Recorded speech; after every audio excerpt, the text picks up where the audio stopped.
You've heard sleep, nutrition, exercise. These are pillars of health and longevity. But there's a pillar that you might not have heard about, and you can actually do this while you're lying down. Today, I'm with Susan Bratton. She's an intimacy expert to millions, and we're gonna go places most health podcasts don't venture to go. We're gonna talk about why most women don't have their first real orgasm until they're in their 40s, and why men are just now waking up to pleasure beyond ejaculation, and how the way we've been taught to have sex is based on a timeline that was never designed for women. We also are gonna get into some dark stuff, the trauma, the shame, the cultural programming that's been stealing our pleasure since before we even knew what it was. And if you ever felt like there was something missing in the bedroom or wondered if your best years are behind you, this conversation's for you. All right, I'm so excited about the show today because I'm with Susan Bratton, intimacy expert to millions, and we're going to get into some really juicy drip today. But it's might not be what you think it's going to be. We want to talk about intimacy, sex, all the things. We're going to go deep today. We are. But we also want to talk about how it helps upgrade our health. And these are things that I didn't know, and I know I'm going to learn a lot from you today, and I'm super excited to learn how this sexual piece of who we are, which is a big part of who we are, how it plays into our health. So welcome to the show today. Hello, Tracy. Thanks for coming. I didn't know you were a neighbor Local here in girl. Encinitas. I'm local girl. You're a local girl? You know what's funny too? You live in Point Loma. Yes. I scuba dive off Point Loma. Are you serious? It is so gorgeous underneath there. You would not believe how beautiful it is down there. It's all the Okay. kelp forests. And then there's these beautiful Garibaldi, which if you're not from California, they are these gorgeous goldfish, these giant goldfish. And then there's 7-gilled sharks swimming through the kelp. And then at the bottom, there are these things called keyhole limpets. And they look like little boobs, like little bee breasts.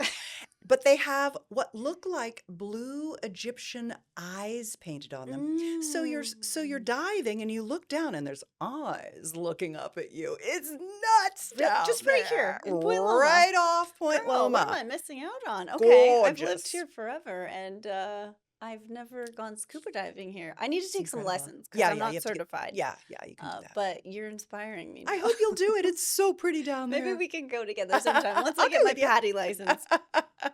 So let's get into some juicy things today. do it. I'm gonna kind of let you lead because this is what you do, right?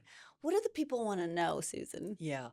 Well, one of the things that I came here to talk to you about today, because you're such a health-oriented brand, and you look at things from a science perspective. And one of the things that I talk about a lot is the fourth factor of longevity.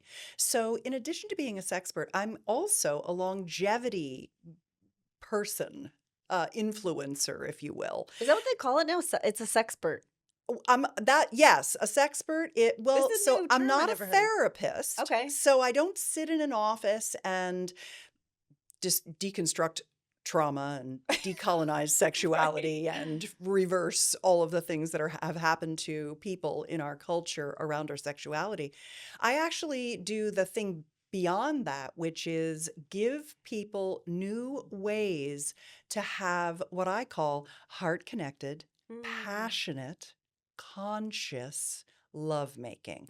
And so I write hot sex techniques, but they're in that category. So Okay. they're not kink or tantra or what have you. They're actually just kind of like what everyday regular people can do to have a really good sex life. Okay. Solo and partnered. All right. Is everybody listening? Are you guys excited? Because I'm excited. Okay. So a lot of times what happens is that I talk about longevity Yeah. and the benefits of sex for longevity. So I thought, it was funny. I was at a movie screening. A new documentary is just hitting right as we're recording this. It's called The M Factor 2. It's about menopause, but it's about perimenopause. So how do you prepare for menopause so that you can, when you go into perimenopause, which you do at about 35 to 38 years old, which is really the Really? sweet spot for your listening audience, is in the perimenopause era. And so to not get, by a ton of bricks around menopause, knowing you're transitioning into it through perimenopause and what to do about it is very important. So I was on a panel for the debut of this documentary last weekend up in Berkeley. And it was funny because the panelist before me was talking about how important it is that we get our exercise, we get our sleep, we focus on our nutrition. And I was like, would you guys like to know how you can really take care of your health and actually exercise just by lying down? Okay. I think everyone would like to see. And before the men turn the show off, It works for everyone. It's for everyone. This show is going to be for men too, Yes. for sure. Not just women. Yeah. And women in perimenopause. It's going to run the spectrum. Yes. And it's interesting because I don't often say that sex is the fourth factor of longevity, along with sleep, nutrition, and exercise. I don't like to use the word sex because immediately people think intercourse. Okay. We in our culture connote the word sex with intercourse. Yeah. And my desire is for people to think about sex as so much more than that, as adoration, verbal appreciation, as being held and holding each other, full body touch, sensual massage, kissing. Oh, kissing is so sublime when you get it. I love that when word, you get sublime. it working. So you know, sublime. it's It so is. sublime. Oh my gosh! Well, remember your first kiss when you were younger? I mean, if Maybe. everyone could just get back into that feeling. I've done a lot of remember kissing. it. I'm not sure I can remember my first one. Such They've a gotten better. exciting moment, though. It was for me. It's just like Yes. such an exciting moment because something you haven't done before, and Yeah. it is biologically like we're programmed. Did you ever play spin the bottle? No. Oh my God, it is. Well, you've got to do it. Put it on your bucket list. Okay. We're going to make a sex life bucket list for you Let's while do we're it. here I'm today. excited. I need to Because have you've a got to spin have a bottle sex party. life bucket list. And so I think spin the bottle might have to go on there because Okay. that is fun. All right. Yeah, I can remember my early preteen parties where we would play spin the bottle, and it was super fun. Yeah. Yeah. I Oh really yeah. liked There's that. that dopamine rush because the anticipation of what's gonna happen. And you had to kiss the ucky one or whatever. Now you Yeah. can kiss everybody. It's even more fun. Mm. But the thing that I wanted to say too is that I also think sex goes beyond just kissing and full body touch to breast pleasuring, to oral pleasuring, and intercourse and anal pleasuring, which is extremely orgasmic as well, if you're willing to try it. And so there's so many things that you can do that to me are all sex. Yeah. And I really don't like the concept of foreplay and sex because I kind of feel like it's similar to when we go out to a restaurant and we have appetizers, but we're really waiting for the main course. Yeah. That gives short shrift to the appetizers, which can be Yeah. just as Oh, delicious, yeah. and we should savor them as well. And Yeah. so to me, it's all the things. Okay. And so that's one thing about why sex is good for you from my perspective. And how when I say sex, I want you to be thinking much bigger than just intercourse. Okay. And getting better at all the things, including intercourse. So everything is orgasmic, which is my second point. And Okay. that is that intimacy is lovely. It produces a lot of downstream physical, mental, and emotional benefits. But orgasmic intimacy is where the action really is. Okay. It's just like your point about hydration, which is, you can drink all the water you want, but if it's not structured water, if it's not if it's not water your body can absorb, Yeah. then you're not really hydrating. Ooh. And so having sex of any kind without it being orgasmic Yeah. is just like drinking water out of a plastic bottle. Yeah. That's what most people are doing. They're drinking water out of a plastic bottle. Yep. And nobody wants that. You want the good stuff You that want the good actually stuff. helps you. Yes. Okay. I Mhm. like that. So we can actually get healthy by laying down and Making love. making love. Okay. So Yes. let's go into that. Sure. What does that look like? So one of the things that I want to give all of your listeners and your viewers structures to think about. I like to give people taxonomies or frameworks or here's the 3 things that you've got to kind of put your attention on to get really good at this thing, whatever that is. Okay. And so if you want to get really good at sex, and by sex I mean all the tinks, not just the one thing, then it's a combination of 3 things. The first is communication. You have to, so many women especially say, I don't know what I want. I just know what I'm getting isn't it. I don't know Oh. what I want. And now, how could you, when all we ever see is the artifacts of pornography, Mm-hmm. and that translates into all the sex we see in television, movies, the media. Yeah. Even our erotica, our romance is very male oriented and patriarchal, very kind of like penis forward. Mm-hmm. And that just leaves all that delicious other stuff on the table. And it also doesn't respect the vagina. Okay. It doesn't worship the vagina. The vagina wants things that it's not getting, but women have never seen that. Men have never seen that. We don't see it in our culture. And so I think it's very important to understand how to make intercourse very orgasmic. I, like you, was in my early 40s before I really started having orgasms. Mm. And you think that's unusual, but that's super common. It's Yeah. very common that women come to their orgasmic capacity late. They discover it. They finally cross the gasm chasm, close the orgasm gap that my friend Dr. Lori Mintz talks about. She wrote her book about that.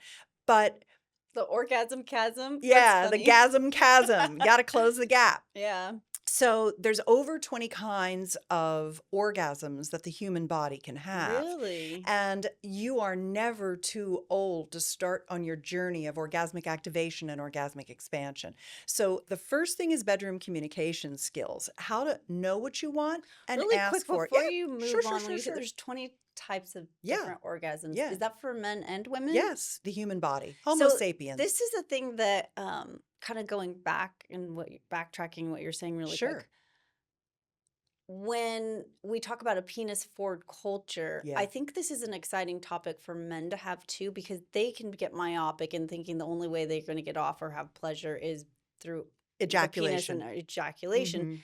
When I bet they're leaving a lot of juicy things on the table as Yes. well. And if we could learn together what Yeah. all those juicy things are, we Exactly. can expand the possibilities of pleasure in our life. Now you've just doubled the And sex connection. life bucket list, Okay, right? So got everybody gets things on their list. Yeah. Exactly. Okay. Yeah, I just wanted to clarify that. men are starting to expand their willingness to see that there's more orgasmic potential for them as well. And I would say there are two routes to male orgasmic expansion that are most common. The first one is that many men want more stamina. They want to last longer because they have performance anxiety. They might feel like they have premature ejaculation, so they want to last longer. And their path to that is often learning how to become a man who can have male multiple orgasms, full body energy orgasms without ejaculation, and then he can ejaculate whenever he wants to. And so learning how to basically feel orgasmic intensity inside rather than just exhaling it out, Yeah. expelling it out, but holding it in and expanding it that way. And the second path to orgasm, I was just skiing in Switzerland, and we walked out of a restaurant, and my boyfriend said, that table of guys was talking about prostate massage and orgasms. And I'm like, it's happening all over the world. Men Yeah. are waking up to their P spot. Yeah. And the P spot, or the prostate, it's an interesting little part of our anatomy. It's a gland and a muscle. Okay. It's a gland because it makes a liquid. It makes the seminal fluid. And it's a muscle because it squeezes and creates the contraction that forces the ejaculation and the expellation of the semen. And so many men suffer from prostate problems, prostate cancer, benign prostatic hyperplasia, urinary issues, incontinence, nighttime urination issues, all kinds of stuff. It's a tough thing for a guy. And so the more that men are moving toward prostate pleasuring, using prostate massagers is my favorite thing to tell guys to get. And I recommend 3 or 4 different ones that I think are particularly good. And I do want to say that anything that I talk about where you're like, well, what are they? I put everything at one place, drivedesire.com, Okay. so that if you're, consuming the podcast right now and you're like, God, what's that thing? Don't worry. Just remember drivedesire.com. You'll go there and you'll see anything that I've Yeah, talked and we'll put about. the links in the I show keep it notes. fresh. I keep Okay. that up to date all the time with all my latest and greatest recommendations of the tools, the technologies, the clean Nice. lubricants, Thank you. photobiomodulation for your genital structures so you can stimulate the Nice. mitochondria of your testicles, of your vulvovaginal system. I mean, there's so many great things that there are parallels to almost everything you're talking about on your show for your sexual vitality and your intimate wellness. So just Amazing. like you deep dive into mitochondrial function, I do that from like a vaginal mucosal lining perspective, Yeah. Yeah. because there's mitochondria there too. So how do you take good care of all of that? So the three things that you want to pay attention to that really does bring us full circle. The first one is communication skills. Beginning to be able to say anything to your partner and have them love that you're giving them feedback so they can do an even better job pleasuring you, asking for what you want, sharing fantasies, worship and adoration, verbal encouragement, moaning. There's so many aspects to intimate communication. Yeah. Then techniques, okay? So how do I become really good at oral pleasuring? How do I have orgasms from intercourse? How do I have nipple-gasms, throat-gasms? How do I have expanded orgasms? How do I release my feminine nectar, my divine nectar? How do I? There's so many techniques and skills that come from actually learning how to be a good lover. My brand is Better Lover, Yeah. right? That's what it's all about, is that you keep getting better as you age. Old people make the best lovers because they've had a lifetime of practice. Yeah. And so the longer you can keep going, the longer you can keep having great sex, the more you extend your health span, not just your lifespan, but your health span, and essentially your happiness span, because there's nervous system regulation that happens, all kinds of things. I want to take a little deep dive into that. But the third thing is this intimate wellness, keeping all the parts working, reversing atrophy, keeping firmness of the penis, keeping blood flowing, keeping your vaginal mucosal lining nice and thick with your collagens and your estrogen topicals and your red light therapy, reversing the atrophy of your clitoris and your labia as you age. And so 3 legs of the stool of a great sex life that keeps getting better to extend your sex span, is what I call it, are communication skills, pleasure techniques, and intimate health and wellness, including things like knowledgeable STI testing before you're with a partner. What should you test for? Do you know that there is a rampant outbreak of Mycoplasma genitalium here in San Diego right now? And it's a No. pernicious little bacteria Ooh. that 99% of tests don't test for. And it's slow growing, so you get it and then it doesn't show up, and then you have another partner and you pass it on and they pass it on, and then all of a sudden you think you have a urinary tract infection or some kind of vaginal dysbiosis, and your provider doesn't know to test for it, and you're still sexually active, and it just goes on and on and on. And the problem is that there are some resistant strains, antibiotic resistant strains of MGen, that actually require this thing called moxifloxy, these 2 types of antibiotics, which can give you tendon issues. You could actually break your Achilles tendons taking that stuff. Yeah. Like, there's downstream effects to all these things. So like, even just STI testing when you're sexually active, that is a very important thing. I want to say that I am the chief advocacy officer of a company called ProDX Health, and they have at-home kits. You keep them at home with your COVID tests and your Rupa health tests and all of the things that you're doing, your gut tests and your Dutch tests and all the stuff you're doing when you're taking care of your health. And Then you have them, you can give them to a partner, mail them back, and within 24 to 48 hours, you've got on your phones a full panel test. Wow. So this is where we've gone in the post-pandemic, although I don't know that we're post, but post-pandemic era Yeah. is we now have at-home STI tests available to us so Wonderful. we can safely make Yeah. love with other people without getting these kinds of things that are rampant. Are these DNA tests or is it? No, Okay. there's no DNA. It's sex STIs are primarily viruses, bacterias, and small creatures like scabies, mites, and things like that can pass around as well. Although Okay. scabies has gone quite a bit down since women started shaving their pubic hair off, but now there's like a massive return to the big. We're entering the big bush era right now. Yeah. It's going back. Women are Coming like, back. I'm not doing Brazilian anymore. I'm growing this thing out and it's Wow. coming in gray and I'm embracing it. Like, I mean, there's so many women I know who are like, I'm not shaving anymore. I'm going to keep it trimmed, but I'm not shaving it. One of my favorite things to do when I prep for the gym is to get my blood moving. And the way that I do that is by reducing inflammation and adding some nitric oxide to my blood.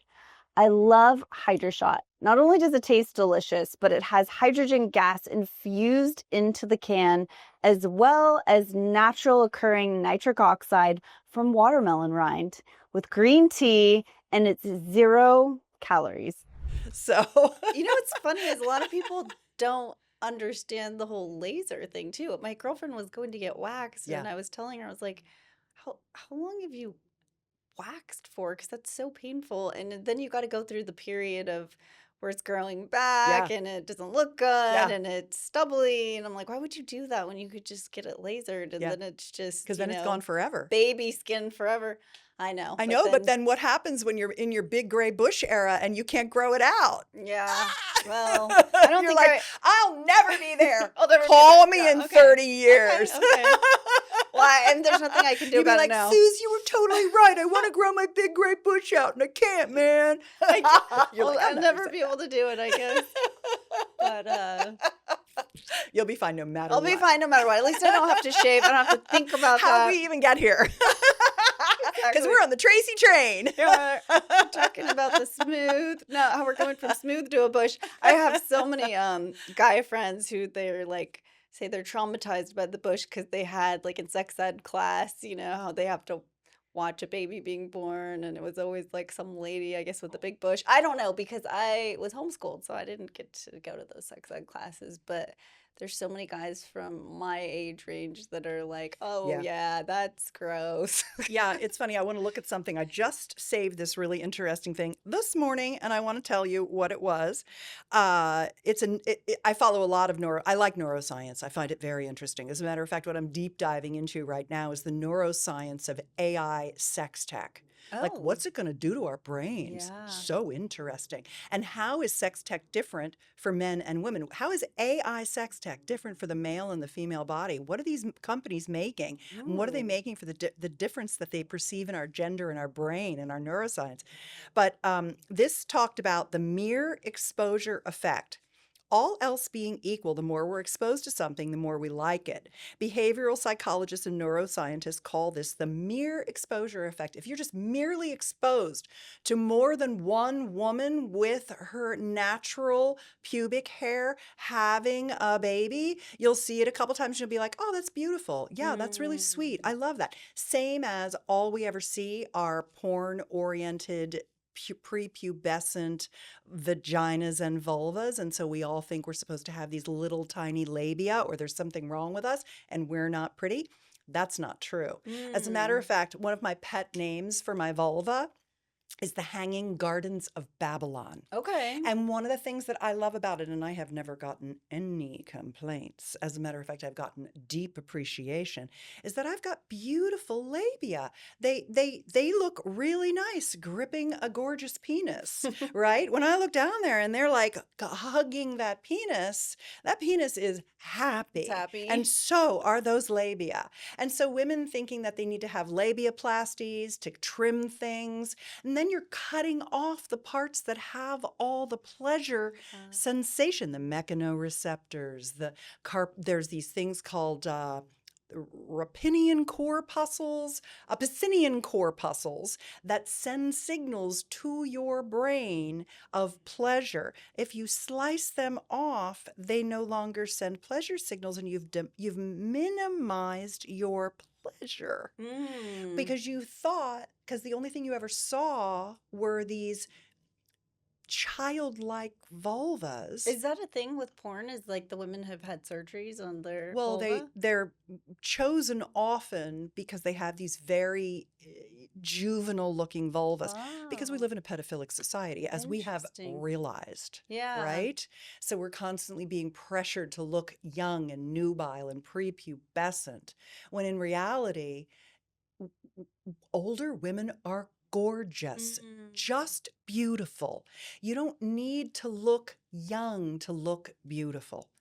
All women of every age are gorgeous. Amen to that. Amen. Yes. I agree with that. Yes. And men too, we're all, Yeah. at whatever age we're in, we can be even more beautiful because we talked about the Wisdom. wisdom. The wisdom is The that wisdom. light inside of us Yeah. that can be beautiful. I think as people age, what makes them not as beautiful is when we allow our hearts to get hardened to life. Exactly, And Trace. the bitterness Yes. is there, and the resentment, and you can just see the harshness in someone's face Yeah. and their whole demeanor.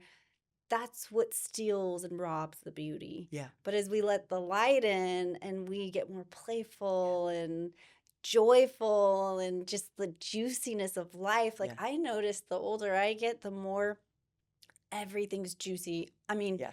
I got this beehive and I can just go sit with the bees and like Oh, I'm that's so giddy nice. like Yeah. a little kid, Love like that. Christmas morning, Yeah, like when they great. come out and just hearing the birds and then watching how they interact with the birds and how this whole ecosystem in my garden is coming together. And I think, gosh, if in my teen years, I wouldn't have even noticed this. I would have been like, that's cool. But my eyes see differently now. I have a different perspective. And it's just like the excitement that's inside of me. But it's because I've allowed it in, right?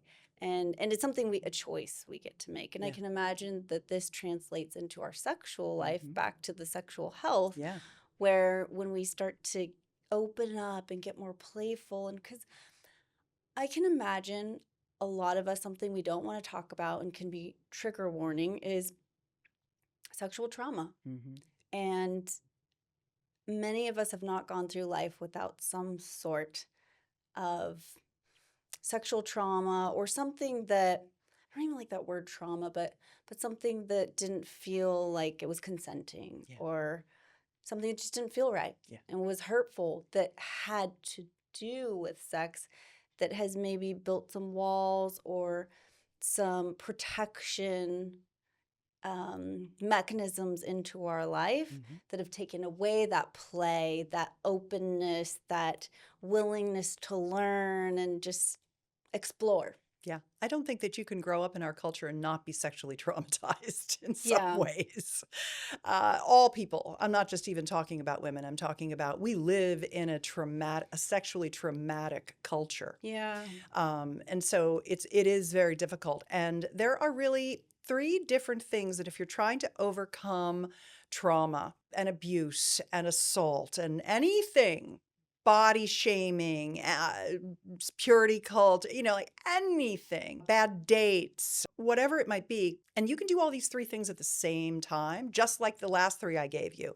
You can start working on sex techniques, you can start working on communication skills, and you can start rejuvenating, remediating anything that started to not work optimally. And you can do them concurrently. You can popcorn style them. There's no right or wrong way to approach them. And that's very similar to unwinding trauma and abuse. And that is that the first thing that you need to do is you need to become aware of the injustices. You need to figure out what has happened to you and why it's so hurtful. And that's the raging part. That's the, I need to be heard. I need to be witnessed. I need to write down every single thing that anybody's ever done to hurt me, and I need to be witnessed. I need my best friend. I need a therapist. I need someone to just be like, to hear me, to see me, to feel my anguish and pain, and to speak it out and to name it. That's one thing. The second thing is healing modalities.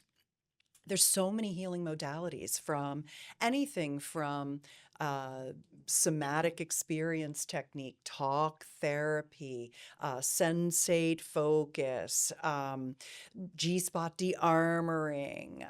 There's just like a giant list of therapeutic modalities, and you can do a couple of them at the same time. They all work beautifully, Yeah. and they help different aspects of your psyche, your body, move through the trauma. And then the third thing is do the things in a way that support you, which is what I love: the heart connected, conscious. We're here, we're present with each other. I'm not hiding, I'm not dissociating. I'm really here with you, right? I haven't left my body. I That's haven't rare. numbed out. Not even when we're not even talking about sex, just sitting down and having a meal with someone, to have presence, to have somebody like really be there with you is Yes. so rare and such a gift. It is. So that is important. And I would say generally the healing can come from all of the things that you do in bedroom communication, in learning new skills, and in leveling the playing field and really speaking for yourself, really standing for your pleasure. And one of the things that happens in our culture that makes it really difficult for everyone is that we are on the masculine timeline. Men, have you ever heard of spontaneous versus responsive desire? No. Okay, this is a really good thing. This is two doctors. I think it's Dr. Beverly Whipple and Dr. Sasson, I forget her first name. I'm not getting them exactly right, but their work was that across the population of Homo sapiens, human beings, you and I and Max and Carl and everyone in the room, we are the genus of Homo sapien. That's what humans are on this planet. And we've been around for millions of years. And we started out there were many different homos, and then Homo sapien is the latest one. That's us. So, when we say we go back to the Neanderthals, that's a pretty new group. The Homo genus has been around for millions of years. And over that time, we've developed certain differences between the male and the female of our species. Mm-hmm. And the male species is testosterone dominant, and the female species is estrogen dominant. The male species has a penis. The female species has a vulvovaginal system. And he's got an outie, if you will, and we've got an innie, right? And what's interesting about that is that his testosterone and the way that his erectile tissue is in his body, there's these 3 tubes in his penis, and they fill with blood super fast, and because they have to lock off to create a firm erection to generate the species, which is the number one thing we're driven to do. Yeah. We eat food so we can have sex. Literally everything about us is driving toward replicating ourselves, right? That's how it works in evolution. Yeah. So the female species, we have innies. We have that same 3 tubes, but they're inside us. And they're actually the little clitoral wishbone, the G-spot, which is not a spot, it's a long tube of tissue, similar to the tube that runs on the bottom of the penis. And then we have a perineal sponge on the floor of our vagina. So our vaginal pocket, it's not really a canal. Yeah, it's a birth canal, but it's not a tube. It's like a pocket, a flat pocket. And if you put something in your pocket expands, right? So if you put a penis in there, or you put a vibrator in there, or what have you, or a baby comes out of it, it expands, or a tampon goes in, it expands. But it's flat in there. And it's surrounded by erectile tissue, but it needs about 20 to 30 minutes to get to full erectile function. Interesting. And so a guy, he's got nighttime erections, he wakes up with morning wood, he's got a heart on when he wakes up, he's horny, he's ready to go. Like if you say to him, would you like to have sex? He'll be like, yeah, I want to have sex pretty much any time. They're ready to go. Where women, we're not. We have a moon cycle, and we run with the moon even after menopause. So even if we're not menstruating, it doesn't change the fact that all of our hormones go with the moon, Really? right? So Sometimes. That makes sense. Sometimes we're like really turned on and we have all this new relationship energy and we're ready to go and it feels really great. And other times it takes us 20 or 30 minutes to really get where our male bodied partner got in a minute or two. Oh, yeah. And the problem is that for most women, we've been penetrated on the timeline of our male partner rather than on the timeline of our own body's responses. And so our arousal ladder, the ladder we climb to get turned on, it takes a lot of heavy lifting to get us up on those rungs in the beginning. But as we get more and more turned on, it's like an express elevator and we can just keep coming and coming and coming. Our male-bodied partners, they go straight up and then they come and then they're done. Yeah. If they don't learn some of these techniques, for these stamina techniques.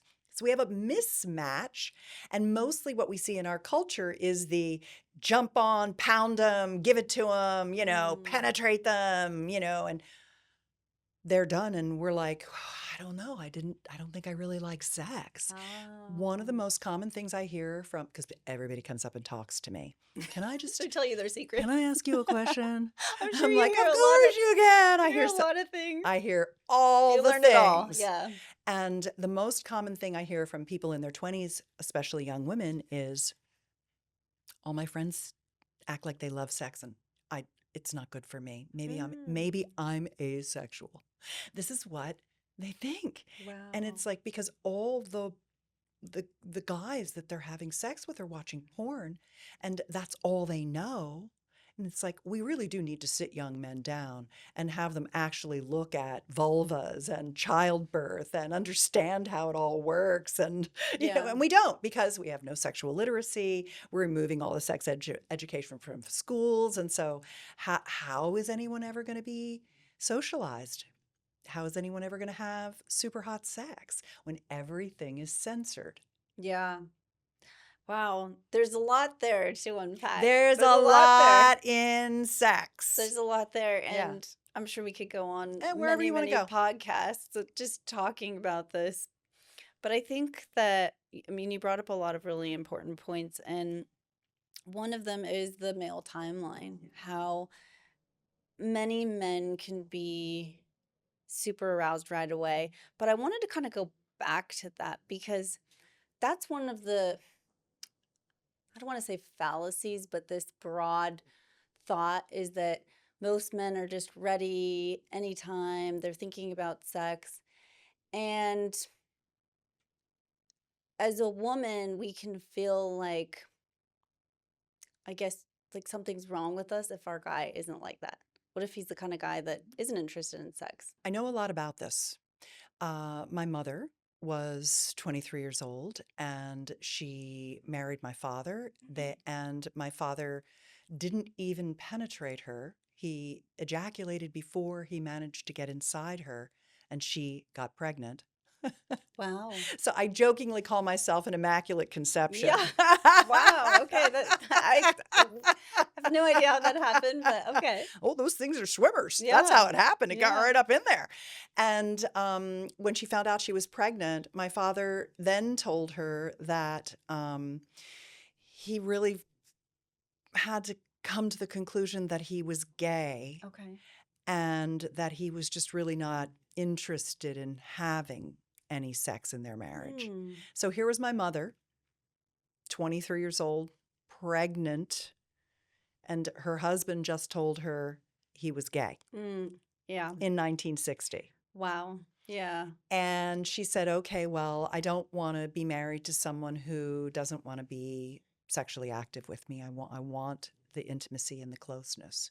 And so by the time I was 3, he was already remarried to a woman who accepted him as gay and was happy to have a partnership. Lavender marriage. Lavender Yeah. marriage. And then after that, married another woman and never told her that he was gay because by that time he wasn't really active anymore. And so it is so common that men stay in marriages where it's lavender.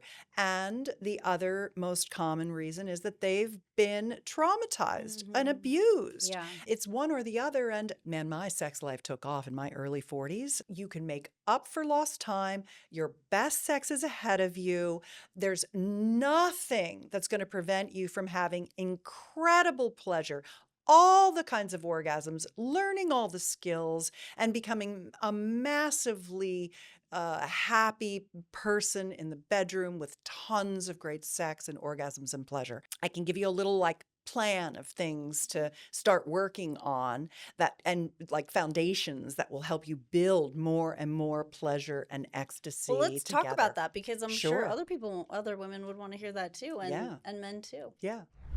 All right, you guys, if you haven't already gotten the Hydrate book, let me tell you why this book is so special. First of all, it took me about 4 years to complete this book, but I made it so that you could put it on your coffee table, give it as a gift to the person that has everything, and it pretty much fits into every decor.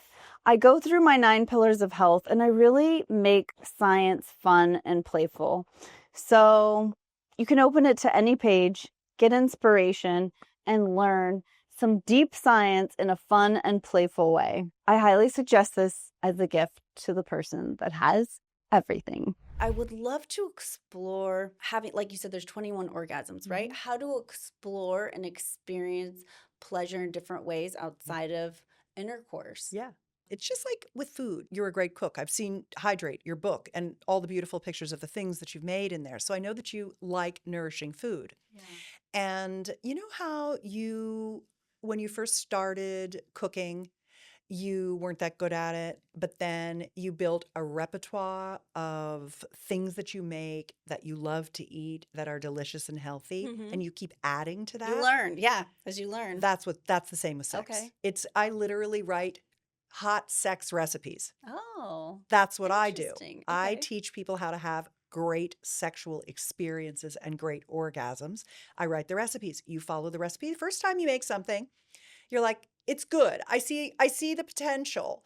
I would tweak this, I would tweak that. I put a little more of this in, a little less of that in. I'd froth it a little more, leave it in a little longer, whatever. And then the second time you make it, it's better. Yeah. Third time you make it, everybody's like, I got to have that every time I come to your house now. But maybe not everyone, because everyone has Right. different taste buds, True right? that. So then Yes. I'm sure that it's like that with sex. We're bio-individual. There's certain things that some people are going to be like, my nipples are more sensitive than others, or there's different, or maybe not. I would disagree with that. I Oh, think that's a okay. common myth. I think that there are a lot of women who think, well, I can come this way, but I can't come that way or that way or that way or that way. And what I always say is, yet.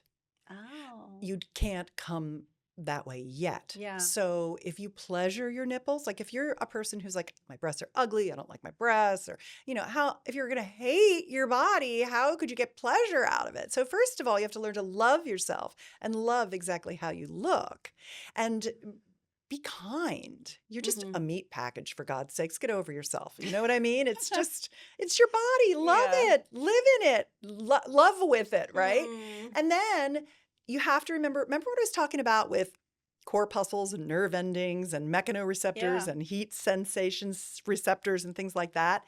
They're all over your body. And so you have the same types of things in your breasts and nipples that you do in your vulvovaginal system. And so the more that you stimulate it and touch it in a good environment with yourself or with a lover, the more online all of that sensation becomes. If you think about sex toys, I don't like to call them toys, I like to call them tools, because that's what they really are. They're pleasure tools.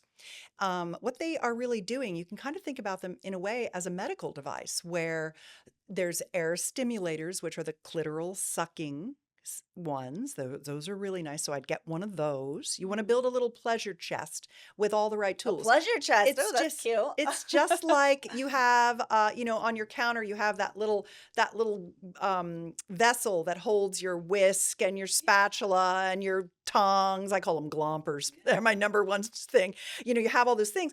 This is what your bedroom drawer needs to look like. It needs to have an array of technology to activate the different areas of your vulvovaginal system, and also your nipples as well. So I like, for like a core stack, Now I'm being biohacky, right?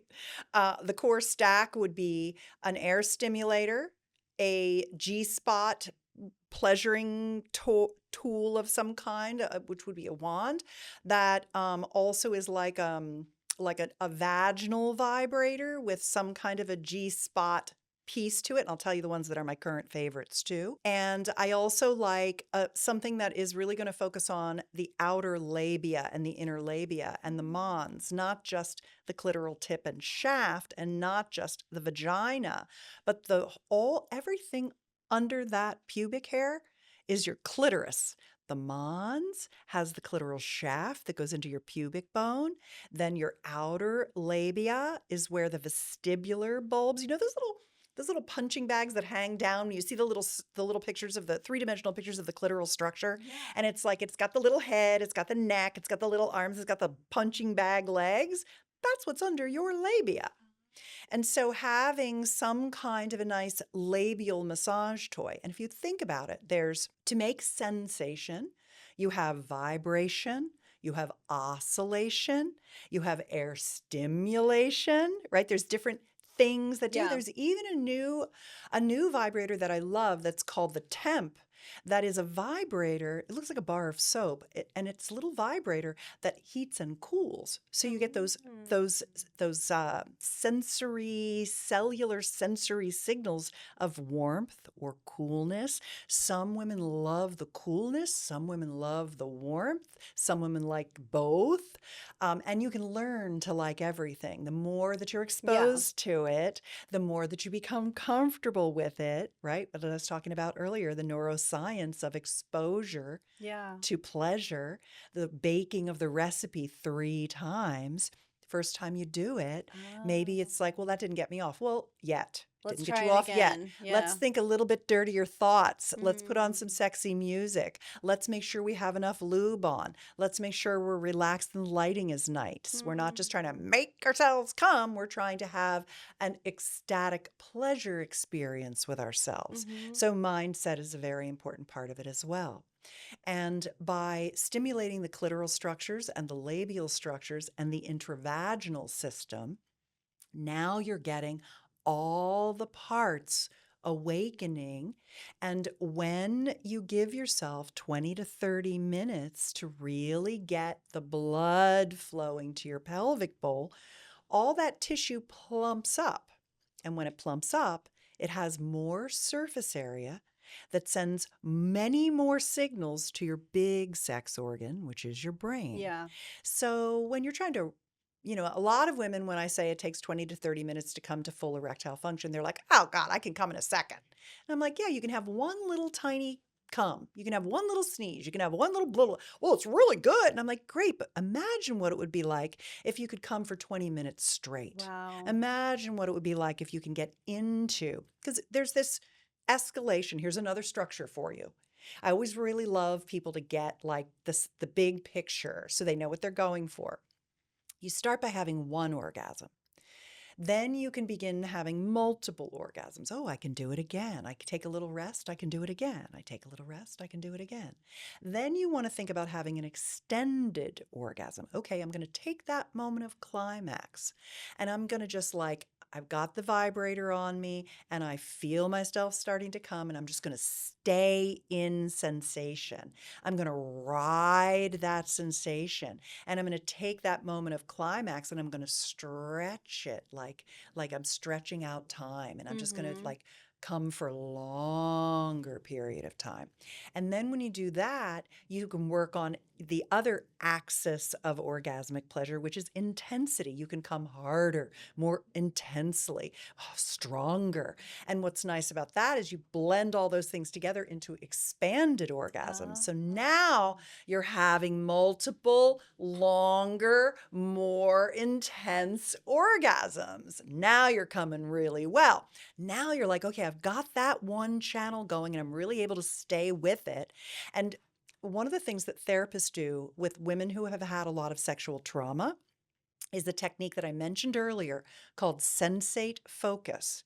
And that is, you actually have to learn how to stay present with pleasure because it's been so beat out of you. Yeah. Your pleasure's been beat out of you physically, mentally, emotionally, psychically, spiritually. And so learning how to go from a single orgasm to these expanded orgasms, that's one axis. Now you can say, well, I bet I could do that with my nipples now. I bet I could do that with my mouth and my lips and my tongue and my throat and my partner's penis. I bet I could have kissing gasms. I bet I could have, and then you're like, oh, maybe I could have a core-gasm. Maybe I could have a foot-gasm. Maybe I could have, and now you're like, yeah, what are all these? Because you said there was 21 yeah, 20 orgasm orgasms, spots. yeah. What are those? Well, I've just listed a lot of Yeah. them. So there's 3 types of orgasms. And I think that's a really solid stool, if you will, a tripod. You called it a triune. Yeah. And the 3 types are locations to touch, techniques to use, and objects of desire. Okay. They all elicit orgasmic response. And the objects of desire are the sex toys that I mentioned. And some of my current favorites that I'd recommend, the one that I mentioned that's warm and cool is the Temp. And these are all at drivedesire.com. So if anybody's listening and they're like, I really want to get that thing. The second is what I would call an internal vaginal stimulator of some kind. I'd recommend I like something called the Pearl 3 because it has G-spot vibration, but it also activates all of the internal vaginal cavern. And what's nice about that is that it'll help you when you're with a partner to come from intercourse if you use that wand inside you while you're solo pleasuring. Okay. The other thing that I also like is some kind of external stimulation for the labial and clitoral structures on the outside, and that's the Pro Wand. It's a really nice vibrator for the clitoris and the outside. And interestingly enough, if you're on a budget, it will go inside as well. So if you wanted to get one thing, it would be the Pro Wand. Okay. And then I think air stimulators are very good because they do help women achieve clitoral erections and clitoral orgasms more easily. Yeah. And there's a product, it's called the Duo, and it's on Drive Desire. And what's nice about that is it's an air stimulator that also has an internal vaginal G-spot stimulation. That thing, you know, those pictures of women who, like, have you ever seen a picture of a woman who has an orgasm and her hair is like shooting out, like straight up, and her eyes are like, you know, that'll get you going. Okay. So these are nice things to have in your pleasure chest. The best kind: air stimulator, a wand, internal vaginal vibrator, an external wand vibrator, and a G-spot stimulator. Okay. Yeah. So tell us a little bit about the 21 spots though. So you said something about feet, lips, Yeah. breasts, like where else? Yeah. So your Let's best get our ones, minds going. Your best ones are clitoris, labia, mons, inner and outer labia, the entrance to your vagina, which is your introital sphincter, inside your vagina. Every part of the inside of your vagina is massively orgasmic. There are locations that people have talked about, but I think that's kind of a limiting mindset, So yes, G area, which is the roof, perineal sponge on the bottom, the cervical area, beyond the cervical area. So they, people have named these like the anterior fornix and, all this. You just play with it all. Just stroke it all, touch it all, enjoy it all. It all activates. There's no magic spot. What you're really doing is you're creating engorgement. You're stimulating the tissue. And when the tissue gets plump, then that's what feels good because it's full of blood and more surface area. And now your brain's like firing like crazy going, this feels good, this feels good, this feels, oh my God, this is so good. When we rush to intercourse and we don't get that, that's where we lose our orgasmic capacity. So the toys can help you get all that engorgement. And the more you get that engorged, the easier it engorges every single time. It plumps up faster the more you play with it. So you've got all that. You've got anal, right? So you've got your anal gasms, belly gasms, core gasms using the erectus abdominis and stroking that feels really good. Foot gasms. If a guy gives you, because he's masturbating his penis and he has this kind of wrist flick that he does, he knows how to do that really well. If he put your foot in his hand and lube it up. If you're Mm. very turned on, that will make you orgasm. Your lips, your tongue, your throat, you can have throat-gasms. So that's Really? another really Wow. nice one. Of course, breasts, nipples, fantastic. So these are, and then when I move to things like objects of desire, What about scalp? yes, of I feel course. like your head, like there's so many nerve endings there. Yes, definitely. Ears, Your ears, auricular right. therapy, There's touching every erectile part of your tissue body. on your neck. Mm. That feels really Oh good. yeah, it feels so good to be kissed on your neck or your back. Your whole body is Yeah, erogenous. It's really what you develop to be the erogenous yeah. areas. Part of it is cultural, what we see, and part of it is just the experience of being touched and pleasured Hmm. by a lover who is attracted to a particular part of your body. And when they touch you, it feels incredible and gives you orgasms. The Yeah. more you come, the better it gets, the more easy it is to come, the more intense you do it. I mean, it's literally a practice. It's literally the same as working out with weights.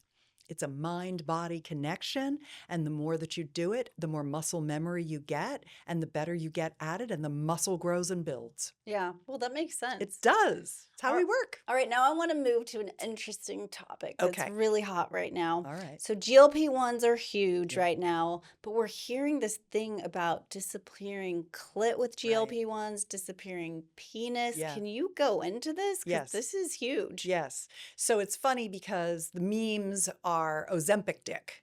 Okay. Right? And it's the cruel cut as usual where when men lose weight, suddenly they can see their penis again. So it's actually reappearing penis. Ah. For Ozempic dick is my gut's not giant anymore, so now I can see my penis again. It doesn't actually And make they your don't- penis it's not grow. the way they You remember just it. can see it again, right? So, but with women, when we lose a lot of weight, we actually get labial laxity. And so everything kind of like starts to hang down a little bit and look more like scrotum than labia. Ah. And the things that work the best to rejuvenate that tissue, and also as we age, the penis atrophies and the clitoral structures and all of the tissue in our vulvovaginal system start to atrophy. And so to reverse atrophy, the single best thing that you can do, if you can afford it, is to get acoustic wave treatments. Okay. Gainswave is the most well-known one.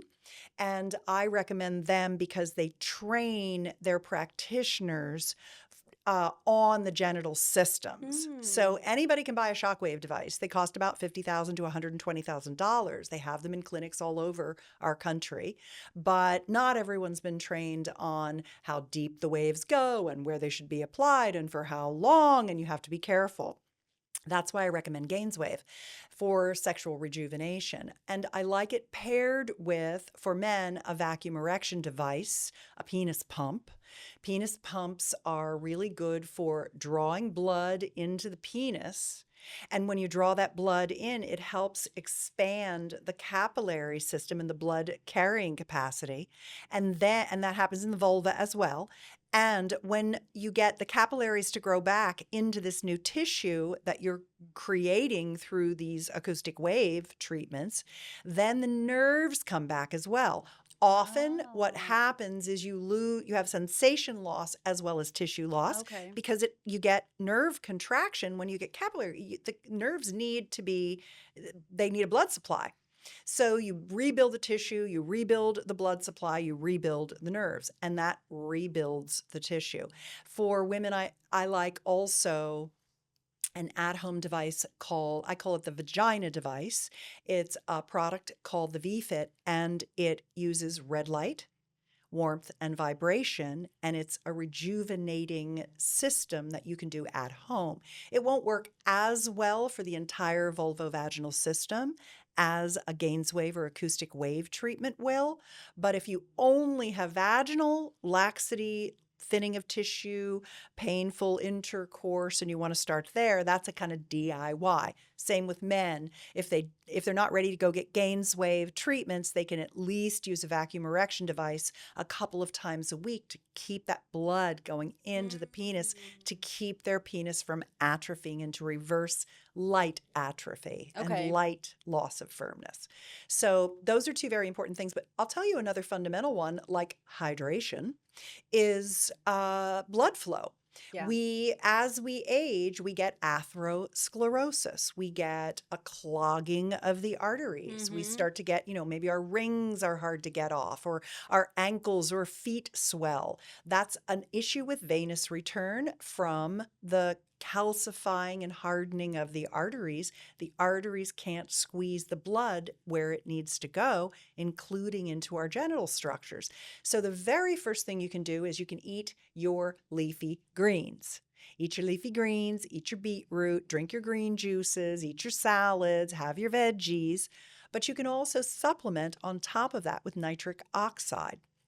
Nitric oxide is a gaseous signaling molecule in your body that squeezes the blood where you need it to go, to your brain when you're doing a podcast, to your glutes when you're working out, to your genitals when you're making love. And by the time you're 40 or 50, you have half the nitric oxide you had when you were 20. So you got to top those systems up so you get that blood flow. Yeah. You'll have better orgasms if you take a nitric oxide booster. I'll send you some of mine. I make a food-derived nitric oxide booster, and I'll give you a link. I don't usually, this is not on the Drive Desire page, but if you go to getflowfree.com, your listeners can get a whole free bottle to try. Once you try it for yourself and you'd go on it for a month, you're like, oh, wow, I did not realize that I had nitric oxide loss, and it makes things so much better. You even get better cognitive function because you're getting more blood flow to your brain.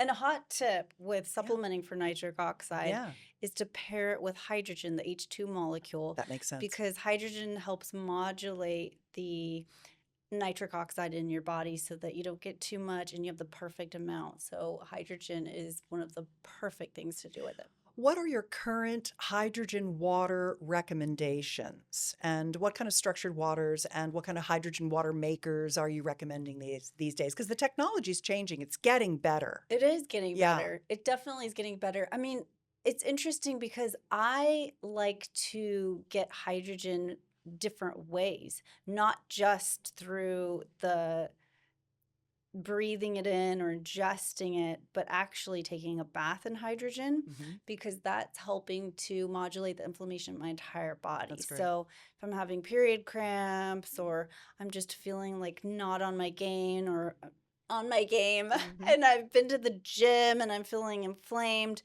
I'll take a hydrogen bath and that's really powerful. And then as far as ingesting hydrogen, getting that gas in, I'll usually do a hydrogen tablet with in my water in the morning. And the reason why I really like the tablets is because it's just a consistent dose that I know how much I'm going to get. And not all of these hydrogen water bottles or machines are consistent. And it's all about the dose that you're getting and making sure you're getting that therapeutic dose, which isn't necessarily guaranteed because with the hydrogen water bottles or machines, unless you're constantly testing to see how much hydrogen is being produced, which it changes based on, you need to clean them and they get moldy. Update them. They can get moldy too. I know. So then they're ruined. I stay away from. So you just use the tablets. Whose tablets do you use? Well, honestly, Alex Tarnava, he is one of the.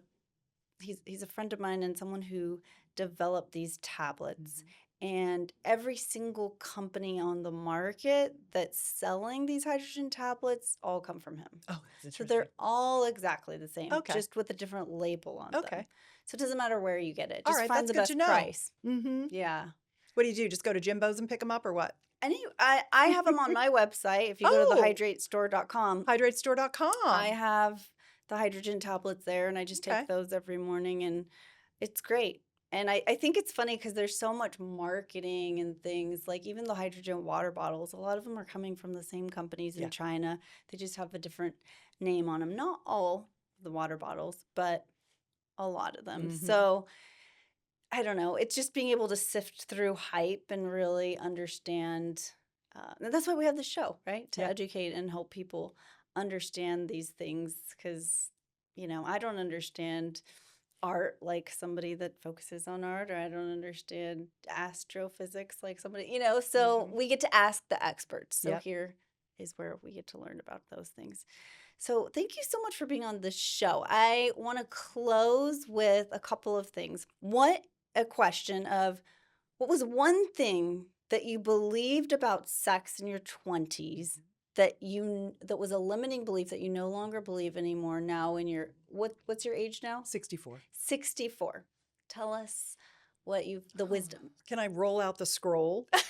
Because there are so many things that we're taught that are so wrong. I mean, I think we've busted a lot of those myths on the show today, that your best sex is ahead of you, not behind you, that sex gets better as you get older, that all orgasms are learned skills, that even if you've never had one, you can have one, that women are slower to achieve arousal, and we need to slow our roll to the female body speed, that there's nothing wrong with us, we're not broken, that sex isn't intercourse, it's all the things. I mean, these were all things that I've learned that I didn't understand when I was young.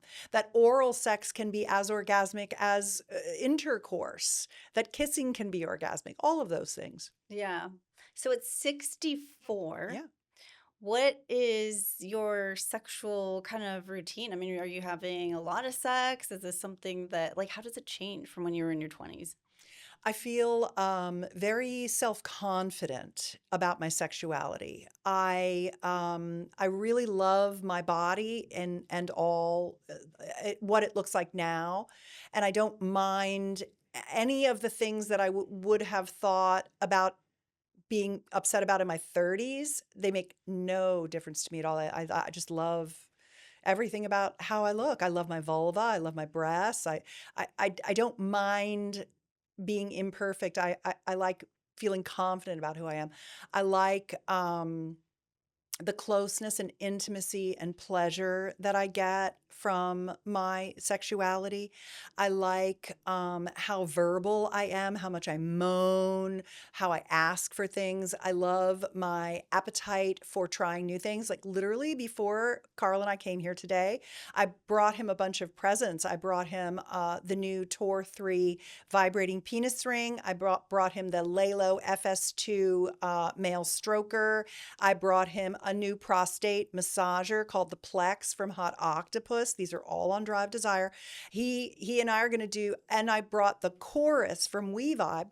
That's a little interesting thing that's like a C clamp. Part of it goes into your vagina and then part of it rests on your clitoris. And then he will go inside me too. It's an intercourse device. I'm like, I hope we can get all that in there. We can't have a giant vagina. And there's nothing wrong with that. Like, that's another thing that I just like embrace my physiology. It's perfect for me. Yes. And then he'll have this little squeezy thing that's like a remote device that he can turn the vibration up while we're having intercourse. That's going to be fun to try. Yeah. So I love that my sex life bucket list is like Santa's scroll. It just goes on and on. There's always something new I want to try that we're going to try to do. And so like we have fun things. And so he'll try different things and tell me about them. I'm always having him check out new things and try them. It's a lot of fun. So I would say those are some of the things about my sex life. 1, I'm confident. 2, I'm competent. 3, I'm communicative. 4, I'm fun. And I'm like the walking embodiment of fun and adventure, which is so much fun. I got a million ideas. And I love that my partners, they're always like, what do you want to do today? And I just feel into that. Like sometimes I just need to go to bed and go to sleep and I just want you to hold me. Sometimes I want to start out really soft and gentle, and other times I'm just ready to like, let's go, you know? And so I like feeling confident that I'm just going to listen to myself and my body, and that my partner's going to honor and match my speed and just be there right there with me. Because what almost always happens is we kind of start slow, but then it's like it just ignites. Like we just get so turned on. And I love that too. Like I've worn that pathway now. I've got those pathways to turn on and they just ignite. That's so funny. She said ignite and it just like the jets. Okay. I'm going to ask one last question, then we're going to end. You talk about confidence growing as you age. Yeah. That's so contrary to really what we're taught. We're taught that you're perfect in your 20s through culture. And I like that you said it that way. yeah, it's like a cult. It's a cult. It is a cult. And it's not true. And I love that you're breaking these myths. Yeah. But how? And I want to know for men and women, because men get more insecure, not just women. Women and men, what are tips on how to become more confident as we age? Take more testosterone. Okay. I mean, exogenous testosterone is your friend, and we live in the 21st century. You can have a clitoral stimulator and take testosterone and put red light therapy in your vagina all today, like it's all available to us if we want to do it. I personally have found that I just have experienced two things that I like about getting old. One is that I love better. My heart muscle has gotten a lot of exercise and it's in prime condition. I love that. And so I love really well. And I have the wisdom of my age and experience. And so one of the things that I'm enjoying the most in my life right now is supporting those who are coming up behind me, under me, younger people, and taking all of the things that are coming my way and gifting them to them and saying, hey, you take this opportunity. You do this. Hey, let me find this thing for you. I found this thing. I think you'd be better at it than I would. Do you do it? And I love that. So I think the wisdom is and the love are the things that grow, but testosterone is a really good hormone. It gives you more libido. It gives you more confidence. I like the sound of my voice better. It has like a bass Has it changed your to voice? it. Yeah. Oh. It has a little bit of a bass, like a resonance to it that I Okay. find to be kind of sexy Yeah. and commanding. And Commanding. I am commanding. I Yeah. like to be commanding. My mom passed away just recently, last month. That's Oh, okay. She gosh. had a really good run. She did a great job living and dying. She was fantastic. And one of the things that she told me when I was really little was, you know what you want. Don't let anybody tell you what to do. You listen to yourself. Yeah. You're the decider. You make good decisions. I'm here if you need to talk to me, but you know what you're doing. Yeah. And most young women, most young men, people don't get that. They don't get that gift. I got that gift and I gave that gift to my daughter. And she is self-determined as well. And so I've more and more and more lived into my self-determination. And it feels good. I love that. Mhm. Well, thank you, Susan, for being Thanks, here today. Jess. What a fun conversation. I'm Good. sure we'll have another. If you have any questions about Susan, her books, her training, her website, which she mentioned already, please go to our show notes and you can get links to them all. Perfect.